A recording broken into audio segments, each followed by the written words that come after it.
Olá, eu sou o professor Ronaldo, de Ciências, e hoje eu vou apresentar para vocês o sistema imunológico. Resposta imunológica. Reação a componentes de micro-organismos, macromoléculas como proteínas, polissacarídeos e substâncias químicas reconhecidas pelo organismo como elementos estranhos. Veja bem, quando nós falamos de sistema imunológico, nós temos que entender que toda vez que o nosso corpo tiver contato com um agente que não seja reconhecido como fazendo parte do sistema imunológico, haverá um processo de reação. E esse processo de reação é chamado de processo inflamatório. Existe, atualmente, vários tipos de agentes que não são reconhecidos como fazendo parte do sistema. São, então, chamados de antígenos. Resposta imune. Imunidade ativa. Imunidade protetora como uma resposta imune produzida pelo indivíduo pela exposição do antígeno. Imunidade passiva. Imunidade protetora recebida passivamente através da transferência de soro, plasma ou células de indivíduos já imunizados. Percebam, o sistema imune se divide em dois tipos. Imunidade ativa, a qual o indivíduo passa a produzir a sua imunidade a partir do contato com qualquer tipo de agente infeccioso. Nesse caso, chamamos ele de antígeno. Temos também a imunidade passiva, que o próprio nome já sugere. É quando o indivíduo ele está num sistema onde o próprio organismo não faz nenhuma ação para que crie imunidade. Ou seja, de forma passiva ele recebe a imunidade. Essa imunidade ela pode vir através da placenta, no caso do bebê, recebendo da mãe. Ela pode receber através do soro, que no caso são os soros antiofídicos, soro antiaracnídeo. Ou seja, nesse caso, e também através das vacinas, o indivíduo também recebe através da imunidade passiva. Então vamos guardar muito bem, o nosso sistema imune, ele tem dois tipos de sistema, que é o sistema de imunidade ativa e imunidade passiva. Na imunidade ativa, o indivíduo é provocado através do contato com a doença ou com o próprio antígeno e a sua imunidade então responde. Uma atenção muito especial para a imunidade ativa. Nem todas as pessoas terão essa capacidade de produzir a imunidade frente a um antígeno. Geralmente, essas pessoas são pessoas que fazem algum tipo de tratamento. Uma radioterapia, quimioterapia, pessoas que têm baixa imunidade, uma má alimentação, pessoas que estão expostas a algum tipo de vício, como o alcoolismo ou o tabagismo. Essas pessoas tendem a ter uma imunidade mais baixa. Dificilmente elas vão responder à imunidade ativa como outras pessoas que têm uma qualidade de vida melhor. Campanha vacinal, imunidade ativa. Acabamos de falar um pouquinho dos dois tipos de imunidade.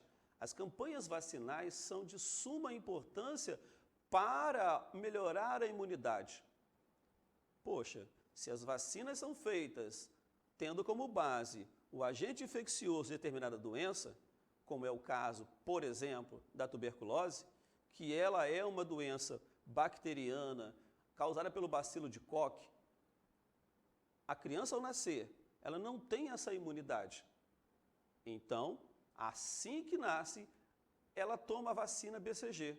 E a vacina BCG, que é produzida com o antígeno do bacilo de Koch, ela vai entrar no organismo dessa criança e essa criança então vai gerar uma imunidade ativa. Perceba, a imunidade ativa, ela é provocada. Talvez você esteja pensando, poxa, mas esse antígeno não vai causar a doença no bebê? Não, é o que nós chamamos de período latente, ou seja, esse antígeno, ele está adormecido, ele está latente, ele é capaz de provocar a imunidade do indivíduo, mas ele não é capaz de provocar a doença. Resposta imune inata, presentes o tempo todo em todos os indivíduos, independente da exposição prévias ao micro-organismo aos quais reagem, incapaz de distinguir em variações antigênicas específicas entre os micro-organismos. Principais tipos de resposta imune inata, inflamação e defesa antiviral.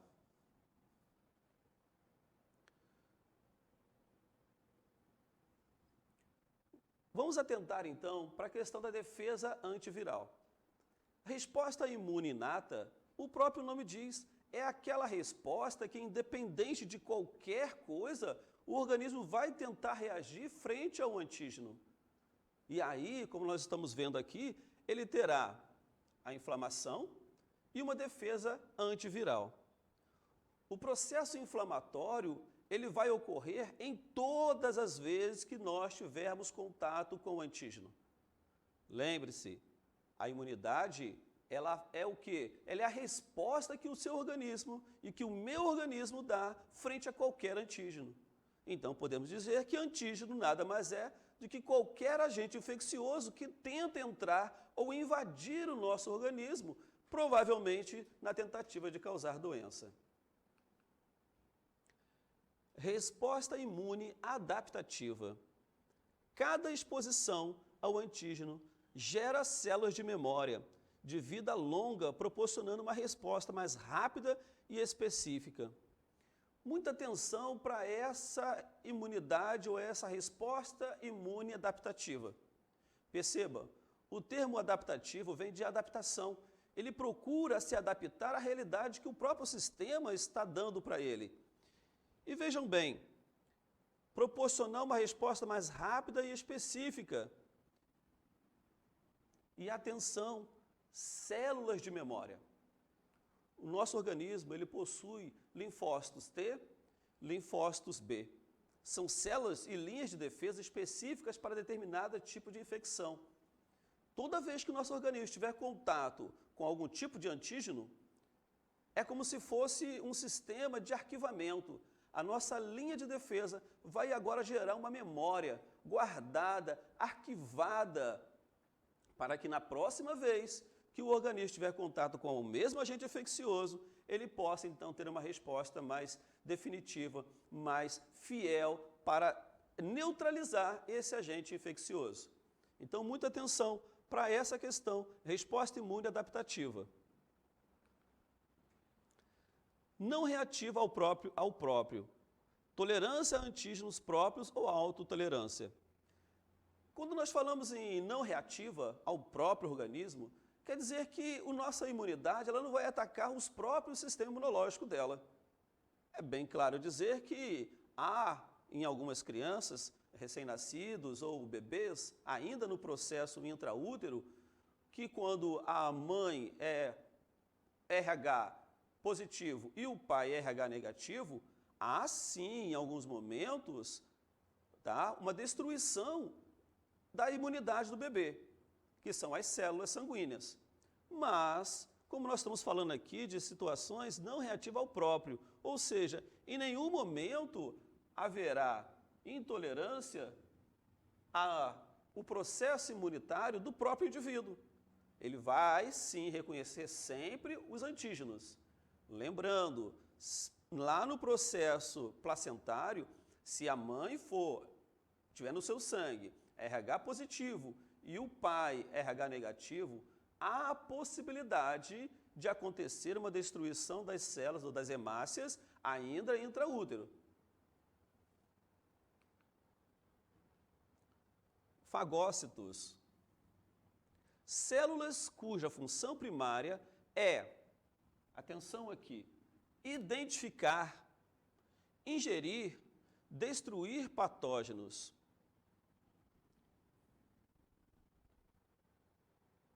Patógenos, então, são todos agentes infecciosos possíveis de causar doenças. Então, o termo patógeno vem de patogenia, que quer dizer doenças. Fagócitos tem a função primária de identificar. Então, o nosso sistema imunológico, ele é composto por vários tipos de células. Células fagocitárias, leucócitos, neutrófilos, ou seja, várias células. Cada célula dessa tem uma função.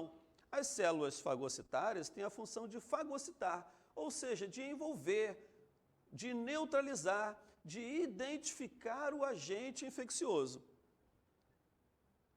Mas ele não tem a função de destruir, de eliminar, de matar esse agente infeccioso, apenas de limitar para que ele não avance para outros sistemas. Respostas funcionais dos fagócitos. Recrutamento de células para sítios de infecção. Reconhecimento e ativação dos fagócitos pelos micro-organismos. Ingestão pelo processo de fagocitose. Destruição dos patógenos, comunicação com outras células por contato direto. Secreção de proteínas promovendo o regulamento e regulando as respostas imunes.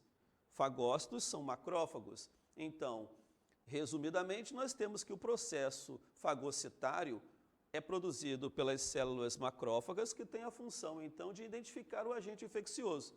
Sendo assim, podemos dizer que o primeiro tipo de célula que chega a ter contato com qualquer tipo de agente chama-se os macrófagos. Mas lembrando que a função primordial dele é identificar e limitar para que esse antígeno não venha se multiplicar, acionando células de linha de defesa, que são as células de memória, linfócito T e linfócito B. O processo fagocitário ou de fagocitose é resumidamente desta maneira.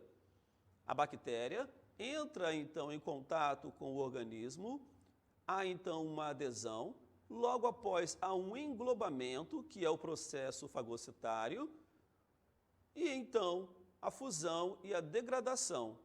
Percebam, nesta última ação, o agente infeccioso, seja ele bacteriano ou viral ou fúngico, ele foi englobado, ele foi o quê? Envolvido pelo processo fagocitário. O sistema linfático, ele é muito importante para o organismo. Então eu tenho o sistema sanguíneo, que é composto por células macrófagas, neutrófilos, eosinófilos, células hemácias, plaquetas, plasma, no sistema sanguíneo. Que também tem ali como linha de defesa básica os leucócitos, que estão presentes em todo o sistema sanguíneo, 24 horas. Qual é a função desse leucócito, então? Destruir ou eliminar infecções comuns, infecções básicas, corriqueiras do dia a dia.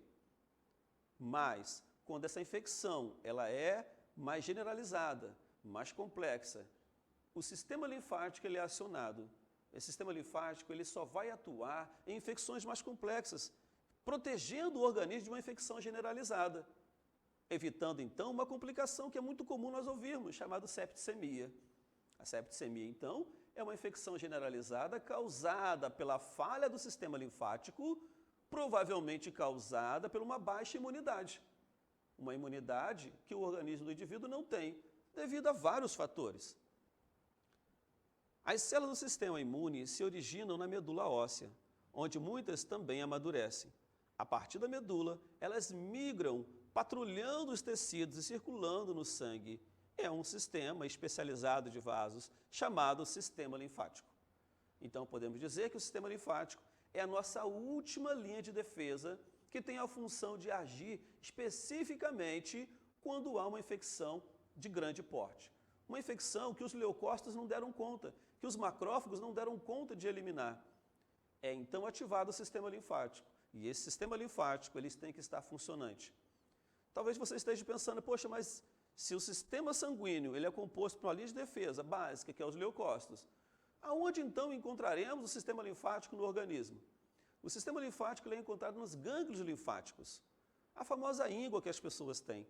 Quando há um processo inflamatório, infeccioso, algumas pessoas apresentam íngua, que é o quê? Um crescimento de um nódulo, seja nas amígdalas, seja na parte cervical, seja na região axilar ou inguinal.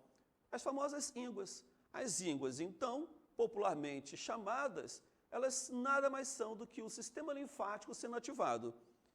Isso é importante para que haja uma defesa mais específica naquele caso. Alguns questionam por que algumas pessoas podem complicar para uma septicemia. Resumidamente, falha no sistema linfático. Proveniente de quê? Uma má alimentação, tabagismo, alcoolismo, doenças crônicas, problemas na medula óssea, algum fator anterior que provocou essa imunidade ou essa baixa imunidade. Então lembre-se, nós temos o sistema sanguíneo, que tem a sua função e é importante, e temos o sistema linfático, que é quando age especificamente, levando então uma linha de defesa muito específica para a destruição. Algumas pessoas no dia a dia fazem um procedimento estético chamado drenagem linfática. A drenagem linfática nada mais é do que a retirada ou a compressão do sistema nodular ou do sistema linfático, colocando para fora a linfa, que é parte do sistema linfático. Então, talvez no dia a dia a gente vai ouvir falar muito em drenagem linfática, que é importante, e realmente é importante. Porque se o sistema linfático elimina as bactérias ou agentes infecciosos, com a drenagem linfática, esse indivíduo então vai colocar para fora todo aquele processo metabólico que foi gerado pelo sistema linfático. E aí nós estamos então, podemos questionar para que serve a caderneta de vacinação. Ela nada mais é do que uma orientação, ou seja, para que os pais possam fazer a vacinação dessas crianças tão logo nasça, para que ele possa já começar a ativar o sistema imunológico. O que podemos observar na caderneta, em todas vemos as mesmas vacinas, quais são e quantas são diferentes. Existem vacinas que alguns receberão e outros não. Quantas vacinas já deveriam ter sido tomadas e não foram? Tomamos todas as vacinas apenas uma vez para ficarmos protegidos? Para quantas vacinas existem apenas uma dose? Para quantas existem mais doses? As vacinas são distribuídas ao longo da vida ou mais concentrada em uma idade? Qual é essa faixa etária de concentração de vacinas? Resumidamente, para responder todas essas perguntas, nós entendemos que as vacinas elas são feitas com antígenos, porém adormecidos, que ao entrar no organismo ela ativa o sistema imunológico daqueles que têm uma boa imunidade, correto? No entanto, algumas vacinas serão feitas no decorrer da vida e haverá um reforço durante o processo de vida das pessoas.